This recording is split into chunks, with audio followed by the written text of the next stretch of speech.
A las 10:48 de la noche del 19 de mayo de 1983, un auto se detuvo en la sala de emergencias del Hospital Mackenzie Willamette en Springfield, Oregon. La mujer en el auto gritaba pidiendo ayuda y tocaba frenéticamente el claxon de su auto. Un par de enfermeras salieron y vieron a una mujer delgada y rubia, vestida con jeans y camisa a cuadros, que bajaba del auto. Su brazo estaba visiblemente herido. «¿Qué está pasando aquí?», le preguntó una de las enfermeras. Ella respondió: «Alguien acaba de dispararle a mis hijos». Las enfermeras actuaron rápidamente, llamando al personal del hospital para ayudar a los niños heridos. Eran 3 en total. Christy Ann, de 8 años, y su hermano de 3 años, Danny, estaban en condición crítica y fueron trasladados de inmediato para recibir tratamiento. Sin embargo, para la hermana de ambos, de 7 años, Cheryl, ya era demasiado tarde. Estaba muerta antes de llegar al hospital. Mientras el personal médico atendía a los niños, una enfermera habló con la madre para consolarla y averiguar lo que había sucedido. El nombre de la mujer era Elizabeth Downs, pero se hacía llamar por su segundo nombre, Diane. Tenía 27 años y trabajaba como cartera. Según Diane, esa noche estaba conduciendo por una carretera local cuando un desconocido con el pelo desaliñado se atravesó en la carretera y detuvo el auto antes de exigir las llaves del mismo. Cuando Diane se negó, el hombre disparó su arma contra la familia antes de huir del lugar. Diane también había sido herida en su brazo izquierdo, aunque sus heridas eran comparativamente menores. Sus padres, Wes y Willadine Frederickson, vivían a menos de 3 kilómetros del hospital. A pesar de ser de noche, ambos se apresuraron a llegar tan pronto como fueron llamados. Tan rápido que Wes olvidó sus dentaduras postizas y tuvo que regresar por ellas. Mientras tanto, Willadine trataba de procesar lo que le había pasado a sus nietos. Había estado con ellos apenas unas horas antes. Mientras los niños eran tratados, el sargento Rob Rutherford, de la oficina del sheriff del condado de Lane, llegó para hablar con Diane sobre el incidente. Preocupado de que el asesino aún estuviera suelto, le preguntó si podía mostrarle dónde había tenido lugar el tiroteo. Después de que le pusieran un yeso en el brazo a Diane, ella y su padre fueron con Rutherford al puente donde le dispararon a los niños.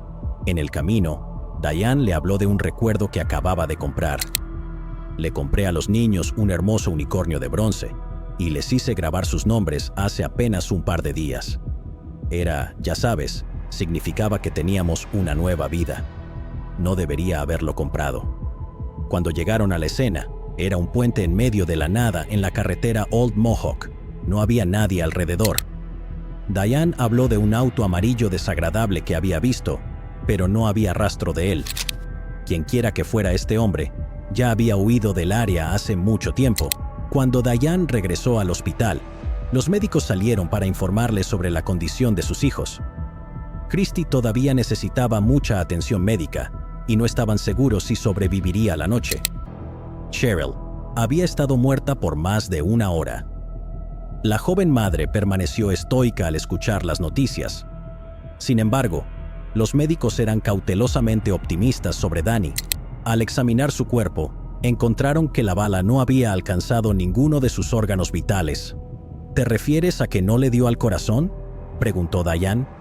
Mientras los oficiales la entrevistaban sobre el incidente, encontraron que Diane era muy articulada y servicial. Parecía ser bastante inteligente. No había señales de que hubiera estado bebiendo o consumiendo drogas. Sin embargo, mientras describía a su atacante, sintieron que sus respuestas eran forzadas, como si estuviera ocultando información. Tal vez el misterioso pistolero tenía alguna conexión con ella. Solicitaron registrar su casa en busca de evidencia, a lo que Diane accedió. Al registrar la casa, sin embargo, no encontraron mucho de interés. Recolectaron algunas armas que ella poseía, así como su diario, esperando que contuviera alguna pista sobre quién era su atacante. También encontraron el unicornio de bronce del que había hablado antes. En su auto, junto con los casquillos de bala, la policía recuperó una cinta de casete de Duran Duran que estaba en el reproductor. Esa noche, el padre de Diane llamó a Steve Downs, de 28 años, ex esposo de Diane y padre de sus hijos. Steve había estado en Arizona y al enterarse de lo sucedido, tomó el primer avión a Oregon en medio de la noche. A la mañana siguiente, Diane llamó a la oficina de correos de Chandler en Arizona, tan pronto como abrió para hablar con algunos de sus amigos y ex compañeros de trabajo. En particular, quería hablar con Robert Knickerbocker, también conocido como Nick, un hombre con quien había tenido una aventura, aunque él la había terminado a principios del año anterior al incidente. Antes de este incidente, no había tenido noticias de ella durante semanas, así que habló con ella de mala gana. Al enterarse de lo sucedido, Nick ofreció sus condolencias, pero se negó a hablar más con ella. Entre los hombres del condado de Lane, que llegaron al hospital la mañana siguiente, estaba el fiscal Fred Hughey. Al ver los cuerpos de los niños heridos, sintió un afecto paternal por ellos, queriendo hacer todo lo posible para llevar a su atacante ante la justicia. Después de una larga noche, la condición de Christy se estabilizó. Aunque estaba gravemente herida, cada vez era más probable que sobreviviera a su terrible experiencia junto a su hermano. Diane entró silenciosamente en la habitación y se sentó junto a ella, apretando las manos de Christy y repitiendo las palabras: «Christy, te amo».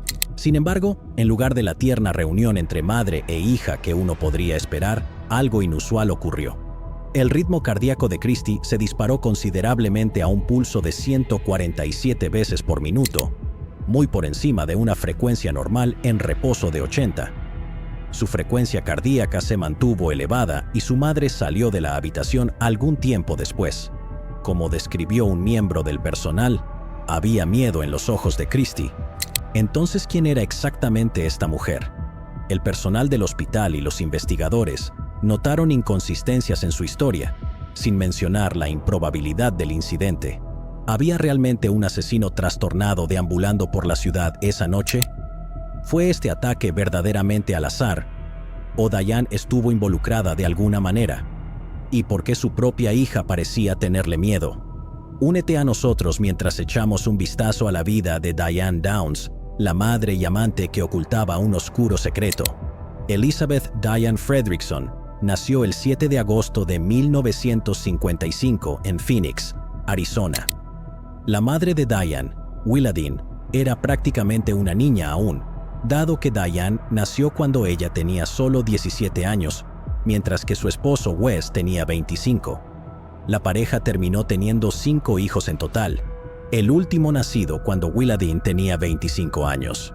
Exteriormente, los Fredrickson eran una familia perfecta y feliz. Eran muy religiosos, visitando la iglesia 2 veces los domingos y nuevamente los miércoles. De niña, Diane era tímida, carecía de confianza. A menudo era acosada por sus compañeros de clase y era demasiado frágil para destacar en los deportes. Sin embargo, era muy inteligente para su edad. Se refugiaba en los libros y sobresalía académicamente. Sin embargo, parte de esto se debía a que su padre era muy estricto cuando se trataba de tareas escolares, llegando al punto de hacer que sus hijos memorizaran el diccionario cuando no tenían tareas por la noche. Al entrar en su adolescencia, Diana aspiraba a ser popular, lo cual era difícil considerando su estricta educación. Usaba faldas largas cuando salía de casa para complacer a sus padres, enrollándolas al llegar a la escuela. Eventualmente, su madre se daría cuenta de por qué su falda parecía arrugada. Un día, Wes llegó a casa quejándose de un chico con una hermosa cabellera que había visto, lo que lo inspiró a ordenarle a Diane que se cortara el cabello corto y enróllalo lo más apretado posible. Nadie entendió realmente por qué un hombre tan obsesionado con los roles de género le pediría a su hija que se cortara el cabello tan corto. Sin embargo, la estricta educación no fue la peor parte de la infancia de Diane. Cuando ella tenía 12 años, antes de siquiera saber qué era el SEC, su padre comenzó a abusar de ella. Te ahorraré los detalles aquí. Solo debes saber que esto no fue un evento único. Había sido entrenada toda su vida para no defenderse, para no decirle a nadie. No podía hablar con su madre, ni tenía amigos con quienes discutir esto. Diane se cortaba las muñecas para lidiar con el dolor. Se enfermaba físicamente por la falta de sueño, tanto que su padre una vez la llevó al médico, aunque le había instruido que no le dijera nada. En el camino de regreso, en un tramo de carretera en el desierto de Arizona, Wes le dijo que se tenía que quitar la ropa.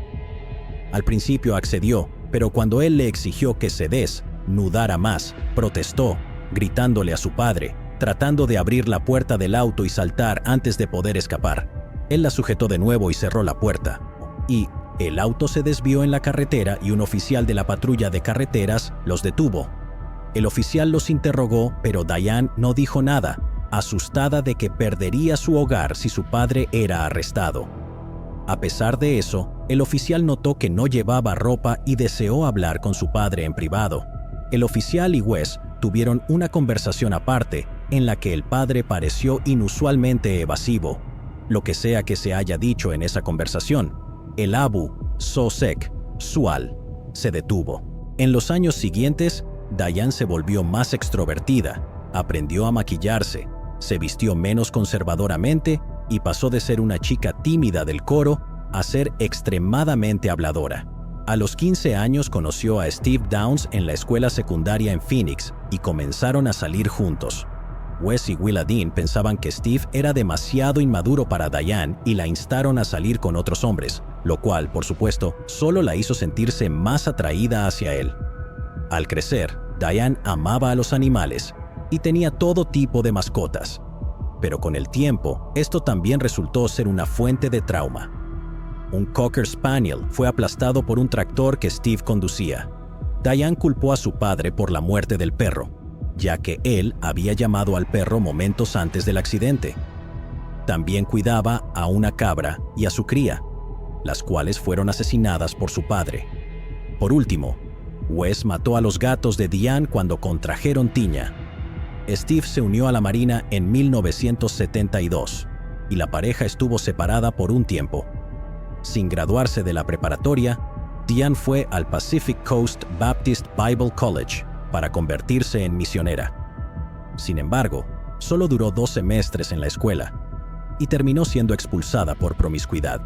Después de que el servicio de Steve en la Marina terminó, regresó a casa y los dos se reunieron. Actualmente, Wes obligó a los dos a un matrimonio forzado, literalmente. Una noche, cuando Diane no regresó a casa después de una cita, su padre apareció en la puerta de Steve con una escopeta diciéndole que se casara con Diane o la llevara a casa. Una semana después, se casaron. Estando casados, ella era oficialmente la señora Elizabeth Diane Downs. 2 semanas después de su boda, Steve le dijo a Diane que tenía una cita.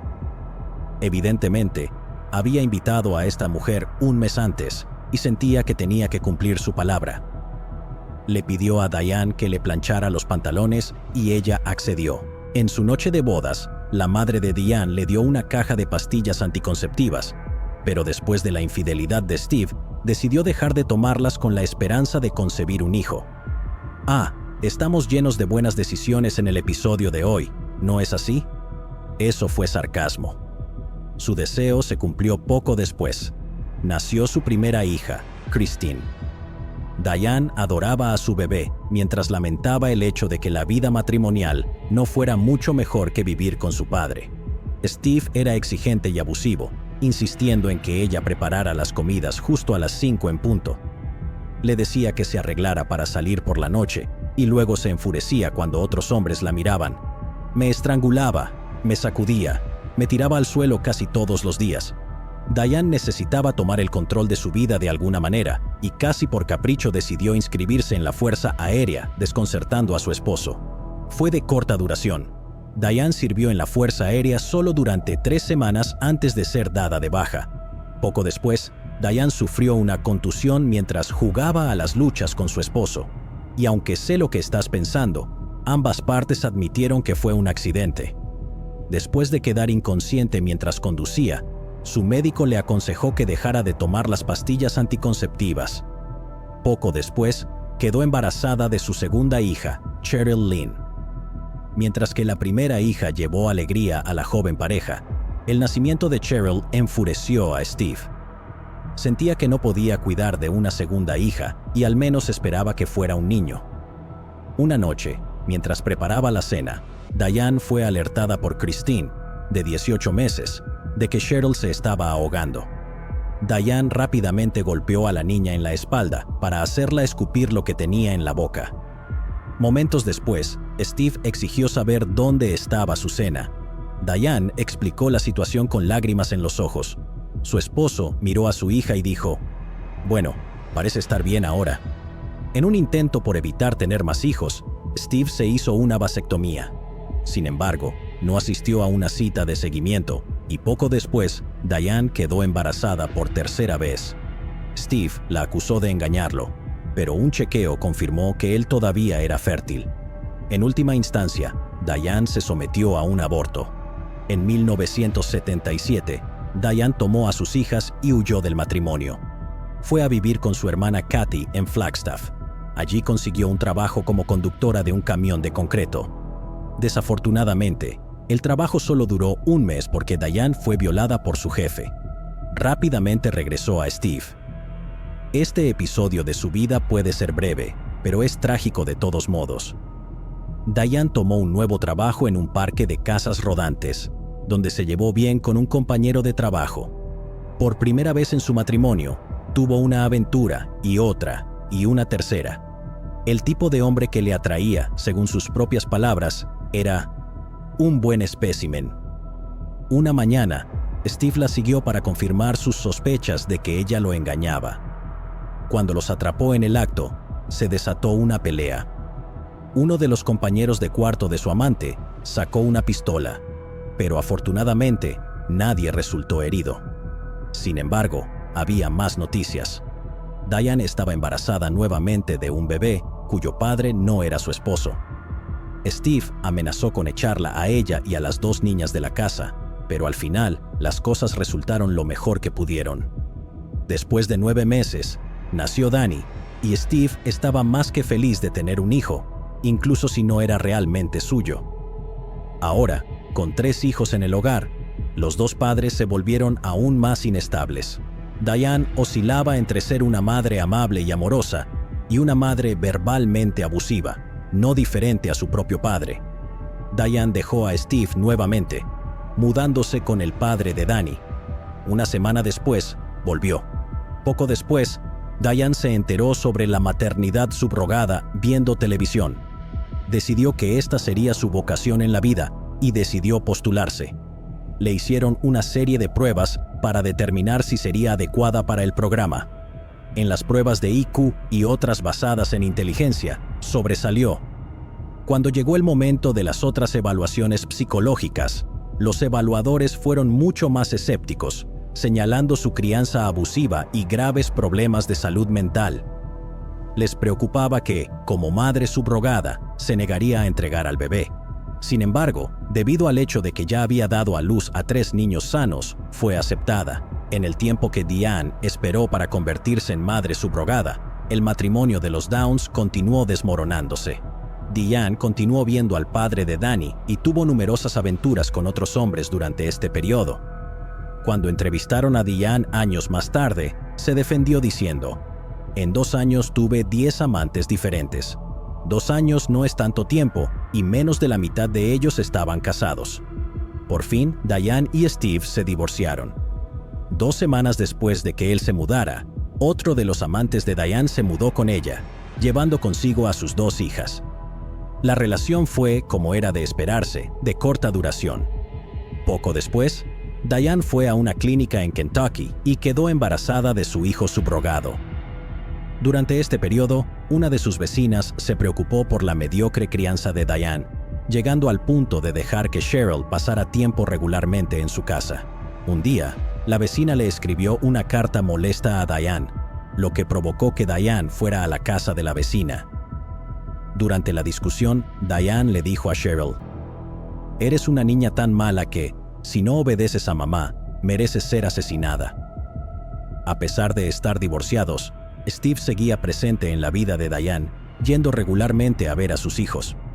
Una noche, mientras ella estaba acostada en el sofá, él sonrió maliciosamente y le apuntó con una pistola en la cabeza. Antes de que pudiera comprender lo que estaba sucediendo, él apretó el gatillo y solo hubo un clic vacío. Eventualmente, Diane voló a Kentucky para dar a luz al bebé. Nació sin complicaciones y a pesar de las preocupaciones de que no entregaría al bebé, fue entregado a sus padres sin ningún problema. Diane recuerda que los padres del bebé estaban mucho más emocionados de conocer a su nuevo hijo de lo que Steve lo había estado con sus propios hijos. Después, Diane regresó a su trabajo en la oficina de correos de Chandler en Arizona. Tuvo numerosas aventuras, pero un hombre en particular cambiaría su vida: Robert Knickerbocker.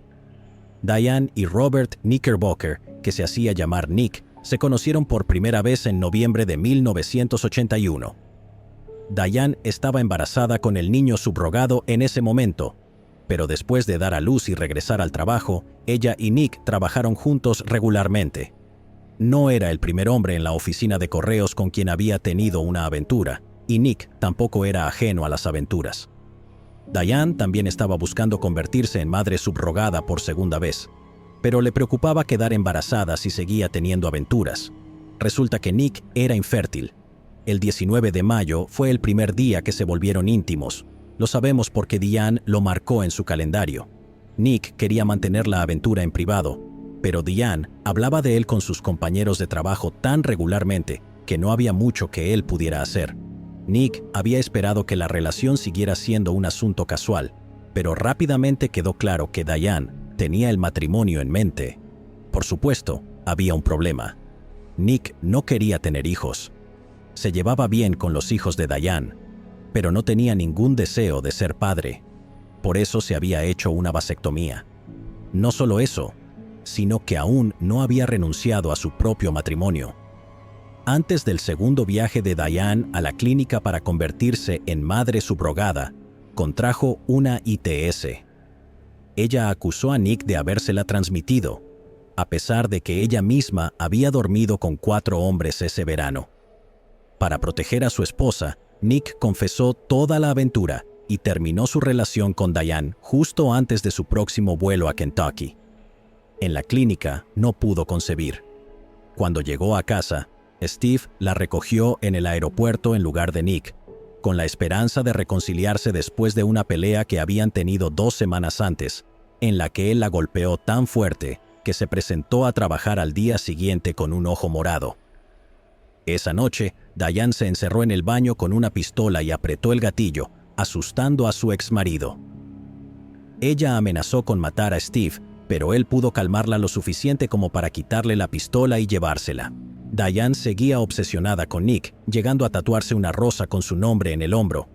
Aún trabajaban juntos y, poco después, la aventura volvió a empezar.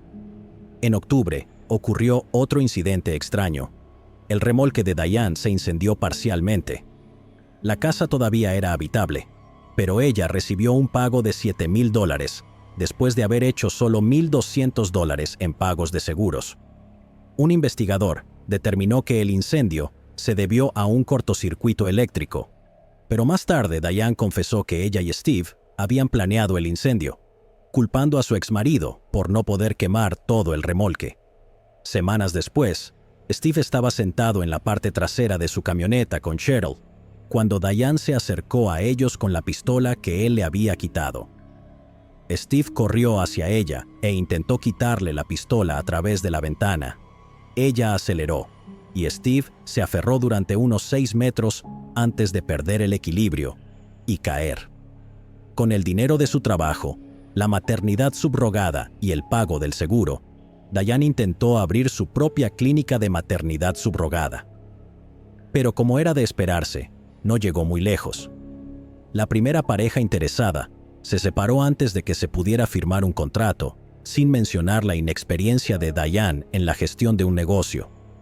Diane continuó viendo a Nick, quien estaba dividido entre ella y su esposa.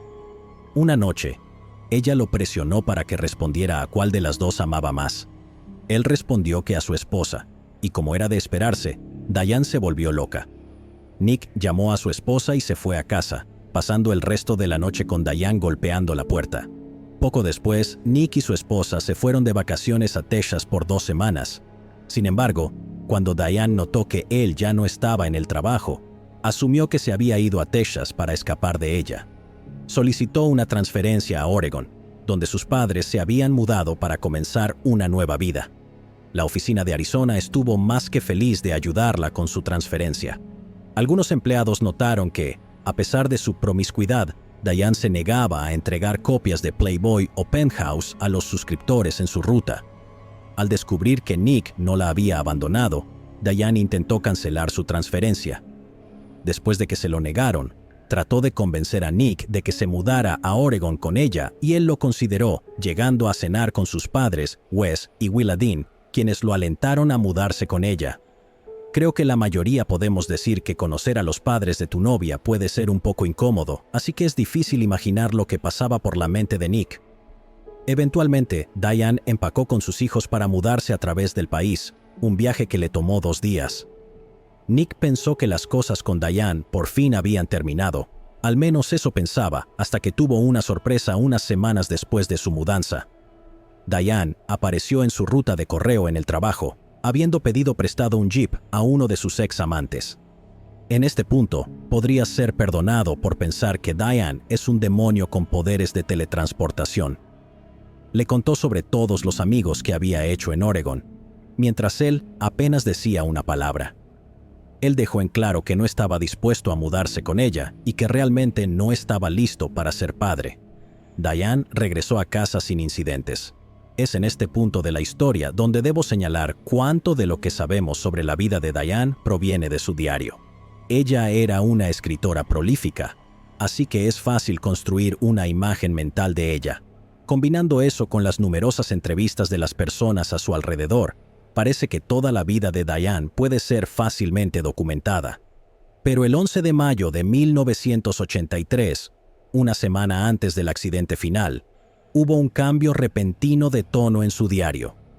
Anteriormente, ella escribía obsesivamente sobre Nick, apenas mencionando a sus hijos. Ahora, sus hijos ocupaban el primer plano con entradas tan empalagosas que son más sospechosas que dulces.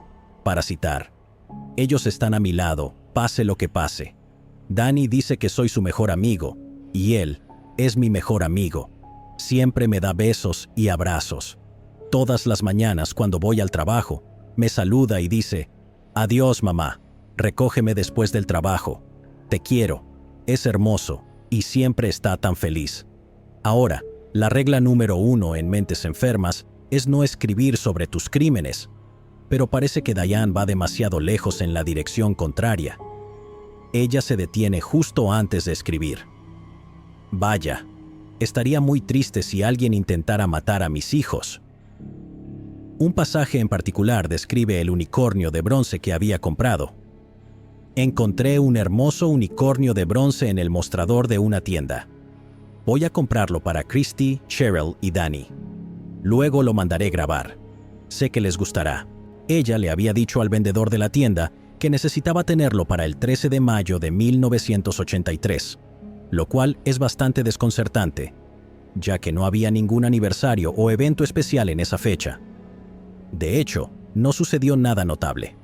Eso es, a menos que el unicornio no fuera un regalo, sino más bien un recordatorio.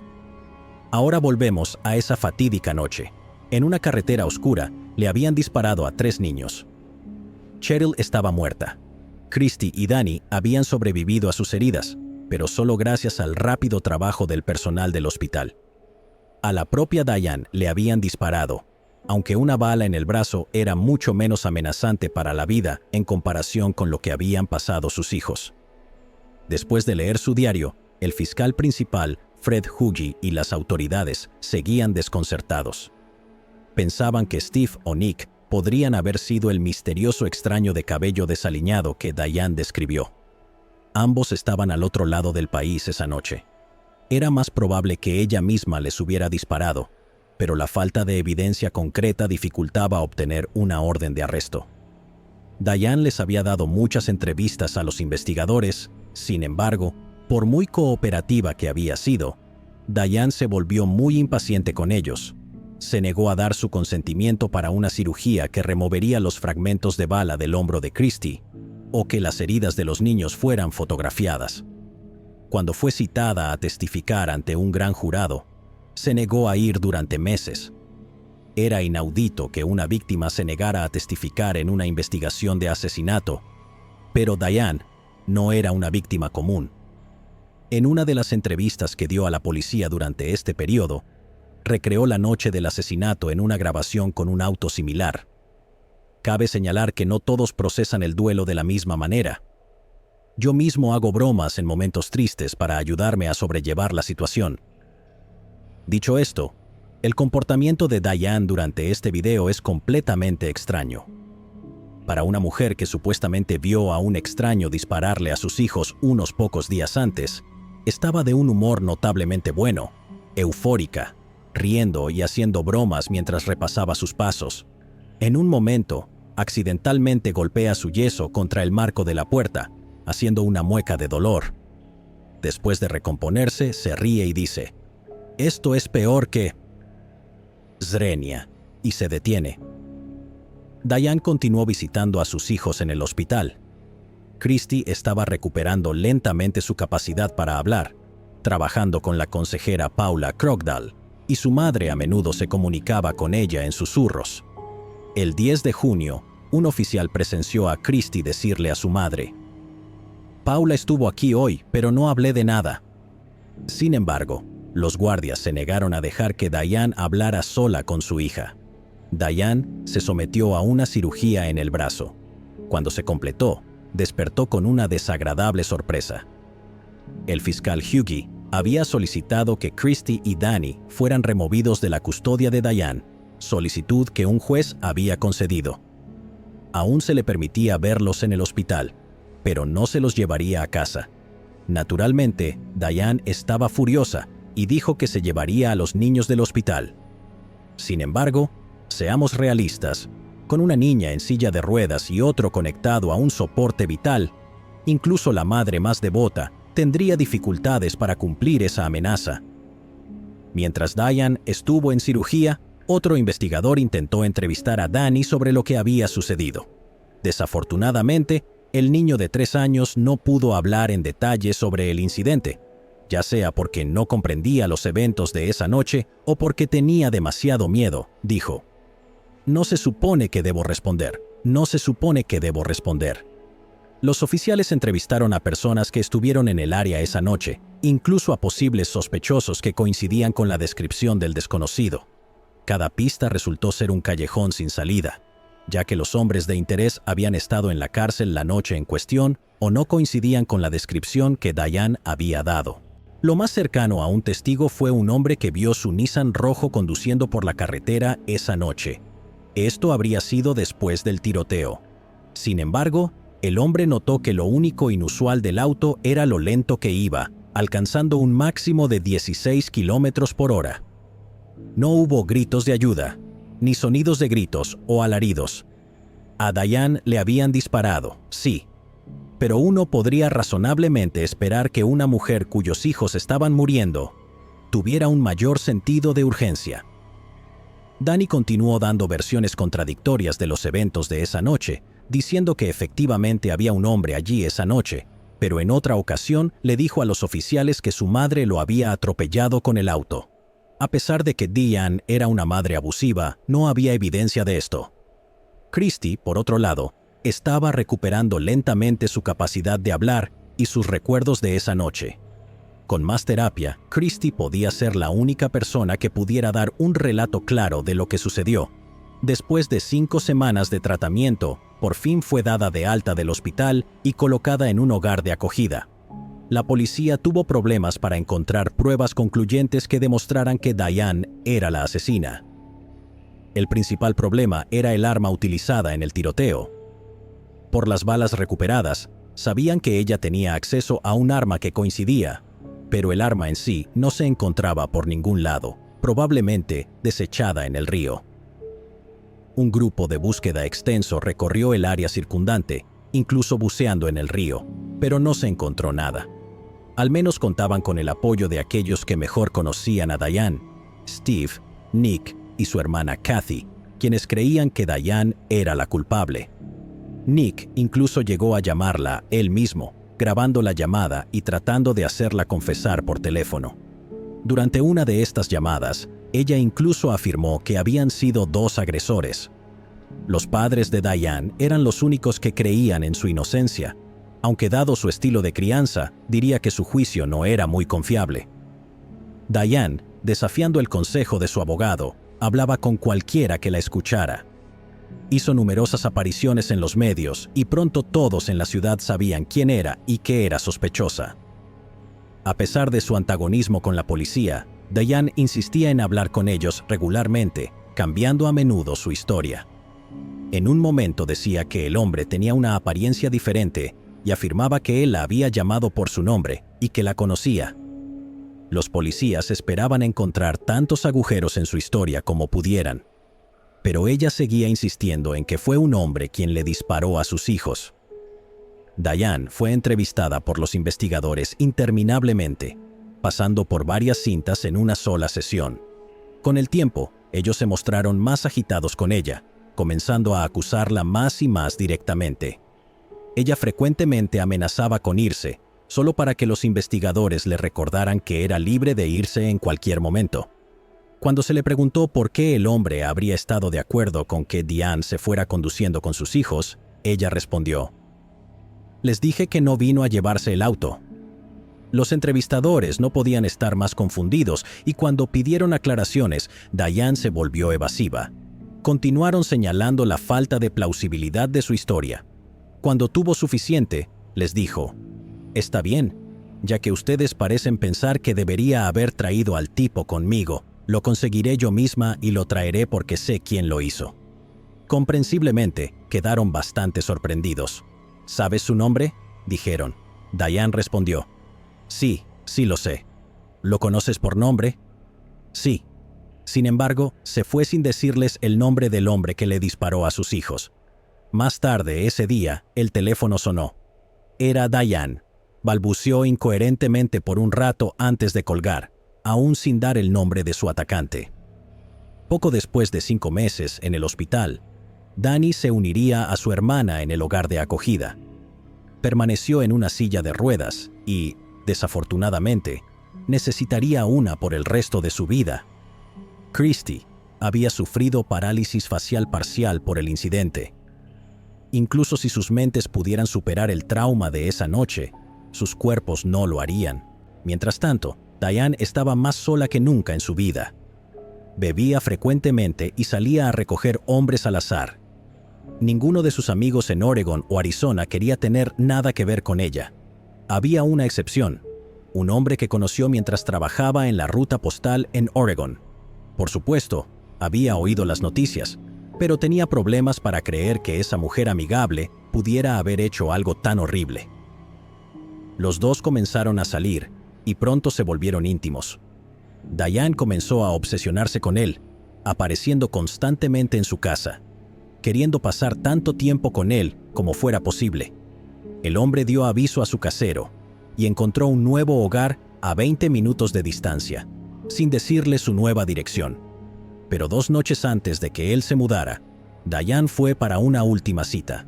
El hombre estaba reacio, pero ella estaba decidida a acostarse con él. Eventualmente, tuvo éxito, hicieron el amor y Diane quedó embarazada una vez más. Mientras a Diane se le había prohibido ver a sus hijos, a Steve no. Sin embargo, él había comenzado a sentir simpatía por ella y decidió que, mientras llevaba a pasear Christy, permitiría que Diane pasara tiempo con su hija. Sin embargo, Danny tenía que ser supervisado, por lo que Diane solo pudo pasar tiempo con Christy sola y sin supervisión. Steve pensó brevemente que ella había secuestrado a su hija, pero afortunadamente, la niña regresó sin más incidentes. Dicho esto, Christy estuvo notablemente callada esa noche en el hogar de acogida. Mientras tanto, el hombre que acababa de dejar a Diane embarazada tenía un amigo que no le creía cuando decía que conocía a la mujer de los medios. Con unos tragos encima, llamó a Diane y la invitó a su nueva dirección para demostrarle a su amigo que estaba equivocado. Ella llegó de inmediato compartiendo la noticia sobre su embarazo. Durante varios meses después de eso, ella envió numerosas cartas a su casa, las cuales él ignoraba. En ocasiones encontraba mensajes dejados en la ventana de su auto y se acostumbró a esconderse cada vez que se acercaba el jeep postal. Diane también se aseguró de presentar reclamos contra el condado de Lane con respecto a cómo habían tomado la custodia de sus hijos sin acusarla de un delito. Ella frecuentemente acudía a los medios preguntando por qué no la arrestaban si creían que era culpable. La razón, por supuesto, era porque necesitaban que Christie pudiera testificar sobre lo sucedido, pero obligar a una víctima de 8 años a comparecer en el tribunal antes de que estuviera lista sería un desastre. El embarazo también era una preocupación. Presentar cargos contra una mujer embarazada podría ayudarla a ganar simpatía ante el jurado. Lo mejor que podían hacer por el momento era darle a Diane una sentencia suspendida de 1 año por violar los derechos de visita. Para las sesiones de terapia de Christie, el psicólogo había recibido una copia de la cinta de casete de Río, de Duran Duran, que se encontró en el auto de Diane la noche del asesinato. Él la reproducía para ella, pensando que las canciones en la cinta podían ayudar a que recordara. Durante varios meses, intentaron diferentes tácticas para que Christie se abriera, hasta que por fin tuvieron un avance un día. Crearon diferentes muñecas de niños para representarla a ella y a sus hermanos, y arreglaron 2 sofás para imitar los asientos delanteros y traseros del auto. Le pidieron a Christie que interpretara el papel de su madre, luego observaron cómo caminaba hacia atrás, donde presumían que Diane había guardado su arma, se inclinó hacia las puertas y realizó gestos de apuntar a cada una de las muñecas. Comenzó a sollozar histéricamente, por lo que terminaron la sesión antes de que se alterara más. Tomaría más tiempo antes de que estuviera lista para testificar, pero no había duda de que por fin tenían lo que necesitaban para una condena. El 28 de febrero de 1984, aproximadamente 9 meses después del incidente, Diane Downs fue arrestada bajo cargos de asesinato, intento de asesinato y asalto en primer grado. En este punto, la madre embarazada de 5 meses se había resignado a lo inevitable, confesándole a Willadene sobre el abuso sexual que había sufrido de niña. Incluso tenía sus diarios en el auto la mañana en que fue arrestada. Un oficial declaró que Diane parecía aliviada. Cuando llegó al tribunal al día siguiente, se declaró no culpable. El caso fue a juicio. Al principio parecía que el abogado defensor de Diane sería Melvin Belli. Él había defendido anteriormente a Jack Ruby, quien, si no lo sabes, fue el hombre que le disparó a Lee Harvey Oswald, el asesino del presidente Kennedy. Sin embargo, debido a un conflicto de horarios, no pudo participar. Incluso en prisión, Diane encontró el amor. Mientras esperaba su juicio, se hizo amiga por correspondencia de Randall Woodfield, mejor conocido como el asesino de la I-5. Diane no se sorprendió en absoluto al enterarse de que había estado escribiéndose con un asesino en serie. El primer día del juicio, el fiscal Fred Hugi describió lo que había sucedido. Diane se había enamorado de Robert Knickerbocker, y cuando él le dijo que no quería ser padre, ella intentó acabar con la vida de sus hijos para poder estar con él. Luego se disparó en el brazo y los llevó al hospital para que pareciera que estaba tratando de rescatarlos. Hugi presentó una de las cartas que Diane le escribió a Nick, conocida como el poema de la masturbación. Preferimos no reproducir el poema aquí. Una enfermera de la sala de emergencias esa noche testificó que Diane le preguntó: ¿están muertos ya? Sin ninguna emoción. Varios empleados del hospital hablaron sobre lo compuesta que estaba, cuando se esperaba que una mujer en esa posición estuviera histérica. Los médicos testificaron sobre cómo Christie estaba al borde de la muerte, más que cualquier paciente que hubieran tenido. Según el cirujano que operó a Christie, Diane había entrado en la sala durante el tratamiento y le dijo: «Sé que Christie ha sufrido daño cerebral y no quiero que la mantengas con vida». El técnico de rayos X recordó cómo Diane se quejaba de que le tomaran una radiografía cuando no llevaba maquillaje. Eventualmente, llegó el turno de Christie. La niña, que en ese momento tenía 9 años, había sufrido un derrame cerebral y desarrollado un impedimento del habla, por lo que nadie, ni la fiscalía ni la defensa, podía decir con absoluta certeza cuán confiable sería como testigo. Para facilitarle las cosas, llevaron a una de las hermanas del hogar de acogida de Christie a la sala para que se sentara en la primera fila durante su testimonio. Cuando Christie subió al estrado, levantó su brazo derecho con la otra mano ya que había perdido la mayor parte de la función de ese brazo durante esa noche. El fiscal Hughie le pidió cuidadosamente a Christie que recordara los eventos de esa noche paso a paso. Ella dio respuestas cortas, pero aún así pudo describir la noche con la ayuda de Hughie. Le dijo a la sala que su madre le había disparado a Cheryl, a Danny y a ella misma.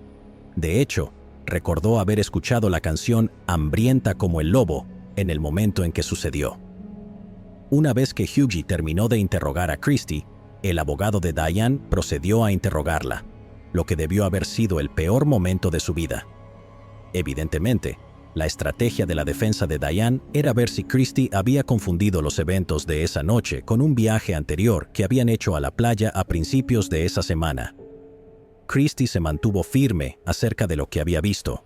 Más testimonios revelaron que cuando reprodujeron el casete en la oficina del psicólogo, Hungry Like the Wolf hizo que la expresión de Christie cambiara a una de puro terror. De hecho, resultó que el reproductor de casetes en el auto solo funcionaba cuando las llaves estaban en el encendido. Diane les había dicho repetidamente a las autoridades que había fingido lanzar las llaves para distraer al agresor, lo cual ahora sabemos que no podía haber sido el caso si Christie escuchó la canción. Para recrear el evento de esa noche, la fiscalía llevó un estéreo para reproducir Hungry Like the Wolf. Si no están familiarizados con la canción de 1982 de Duran Duran, aquí está la letra del coro. En contacto con el suelo, estoy en la casa, estoy detrás de ti. Hueles como sueno. Estoy perdido en una multitud y tengo hambre como el lobo. Mientras la canción se reproducía solo para dar una idea de lo que sucedió en la noche del asesinato, tuvo un efecto secundario inesperado. Diane comenzó a reír. Diane podía ser vista moviendo un pie al ritmo, chasqueando los dedos y pronunciando las palabras de la canción. Se esperaría que una mujer en juicio por asesinato estuviera más nerviosa, pero evidentemente no le importaba en lo más mínimo. Después de que la fiscalía descansara, Diane finalmente subió al estrado para presentar su caso. Pasó 4 días en el estrado describiendo cada evento de su vida, desde el abuso que sufrió de niña, su matrimonio fallido y sus múltiples embarazos, tratando de presentar la imagen de una mujer frágil e incapaz de dañar a sus hijos. Se llamaron a más testigos para intentar dar credibilidad a la teoría del extraño de cabello despeinado. La defensa parecía argumentar que Christie no era confiable como testigo debido a su edad y lesiones, pero simultáneamente, las versiones salvajemente diferentes de Diane sobre la noche eran comprensibles como el subproducto de una mente traumatizada. El mayor problema, sin embargo, era que el arma homicida nunca fue encontrada. Era cierto que las balas recuperadas coincidían con un arma a la que Diane tenía acceso, pero sin el arma homicida en sí, era imposible confirmarlo con certeza. Es cierto que pudo haber tirado el arma al río, donde podría haber sido arrastrada corriente abajo para nunca ser vista nuevamente, pero esto no era más que una teoría. Finalmente, después de los argumentos finales, el jurado se fue a deliberar. Con la montaña de entradas del diario, grabaciones y testimonios de testigos por revisar, las deliberaciones no fueron rápidas. Tomó 3 días completos de espera, pero finalmente el jurado regresó con un veredicto. Diane Downs era culpable de todos los cargos. ¿No estamos olvidando algo? Diane estaba embarazada. 10 días después del veredicto, Diane entró en labor de parto. Es extraño mirarlo ahora, considerando que el juicio de Elizabeth Holmes en 2022 fue retrasado debido a su embarazo. Pero quizás tenga sentido. Un cargo de asesinato en primer grado es menos probable que retrase un juicio que el fraude electrónico. Diablos, si Diane hubiera dado a luz antes, el juez podría haberle ahorrado tiempo a todos anunciando «es una niña» durante su condena. Amy Elizabeth Downs nació el 27 de junio de 1984. Horas después, Diane estaba de vuelta en la cárcel, habiendo sido despojada de su recién nacida. Le escribió al padre, quien, sabiendo perfectamente cuán promiscua era ella, se negó a creer que la niña realmente fuera suya. 2 meses después, El juez sentenció a Diane a cadena perpetua más 50 años en prisión, con un mínimo obligatorio de 25 años. Para citar al juez: la corte espera que la acusada nunca vuelva a ser libre. Durante el viaje a la prisión, Downs aparentemente se retorció sobre su espalda, abrió las piernas y le hizo contacto visual seductor al conductor cuando él la miró. Afortunadamente, ella no era su tipo. Christy y Danny pasaron 3 años en un hogar de acogida antes de ser adoptados por Fred Hughey. Desde que los vio en el hospital en 1983, sintió un deber de protegerlos, un deber que todavía sentía que no estaba cumplido una vez su madre ya estaba en prisión. Amy fue adoptada por otra familia y no tendría recuerdos de su madre biológica. Y aún así, la historia de Diane no había terminado del todo. En la mañana del 11 de julio de 1987, 3 años después de su condena, Diane Downs se vistió con varias capas de ropa mientras entraba al patio de la prisión. Le dijo a un par de compañeras de prisión: «Me voy ahora», y procedió a escalar la cerca de la prisión de seguridad media, con el alambre de púas demostrando no ser un gran obstáculo. Llegó al otro lado y corrió hacia la libertad. Vergonzosamente, ese era el 5º escape exitoso de la prisión en la última década. La policía recibió una llamada de una mujer que afirmaba haberla visto. Evidentemente, esta mujer estaba conduciendo por la carretera con su familia cuando una mujer que coincidía con la descripción de Diane se paró en la carretera y detuvo su camioneta. Diane le dijo a la mujer que su novio estaba herido y que necesitaba un viaje a la ciudad, forzando su entrada en el asiento delantero del auto. La mujer llevó a Diane a un destino y la dejó salir, sin que nadie resultara herido, afortunadamente. Todos los que tenían incluso una vaga conexión con el caso Downs estaban en alerta máxima. Nick y su esposa fueron contactados por el equipo local SWAT, preocupados de que ella pudiera intentar rastrearlos por venganza. Su exmarido Steve, el fiscal Hughey y Anne Rule, autora de un libro sobre el caso, estaban todos preocupados de que Diane pudiera intentar encontrarlos y matarlos. Pasó más de una semana y la línea directa de la policía estaba tan inundada de llamadas de posibles avistamientos que les era difícil determinar qué era real y qué era solo la imaginación de ciudadanos asustados. Eventualmente, un detective revisó los papeles en la celda de Diane y notó marcas tenues en uno de ellos. Las marcas no se podían leer a simple vista, por lo que se enviaron a un laboratorio para su análisis. Después de unos días, en un momento sacado directamente de CSI, pudieron discernir una dirección a partir de las marcas, que no estaba lejos de donde Diane había pedido ser dejada.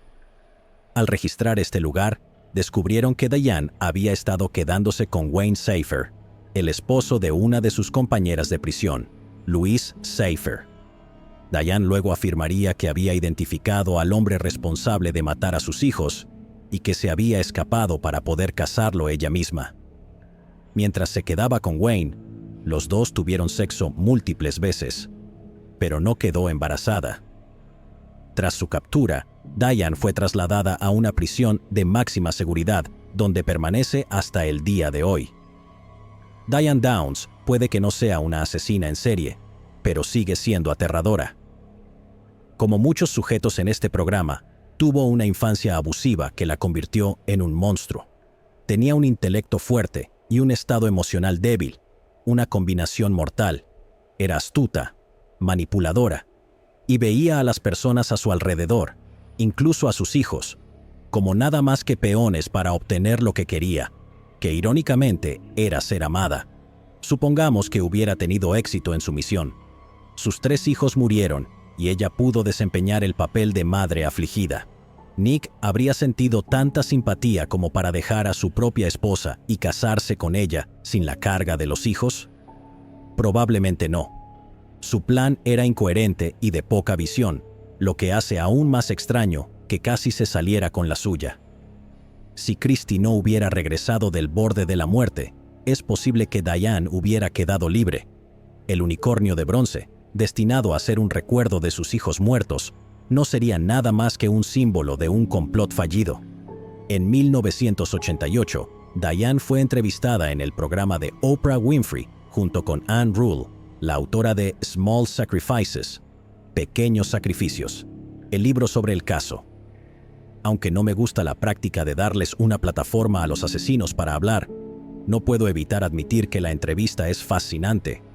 Está claro que Diane disfruta estar en la televisión nacional, incluso si el público en la sala la detesta. A veces, parece que trata a Rule no como una adversaria, sino como una vieja amiga. En cuanto a los niños, Danny y Christy han llevado vidas tranquilas. Sus discapacidades permanecen con ellos hasta el día de hoy, pero están vivos y bien. Christy ha nombrado a una de sus hijas Cheryl en honor a su hermana fallecida. La última hija de Downs, Amy, fue renombrada Becky Babcock y ha hecho apariciones en los medios donde habla sobre la madre que nunca conoció. Diane Downs tuvo su última audiencia de libertad condicional en 2020, pero fue denegada. Lo más probable es que permanezca en prisión por el resto de su vida. Llegados aquí, ¿acaso no has visto este otro crimen? Yo no me lo perdería,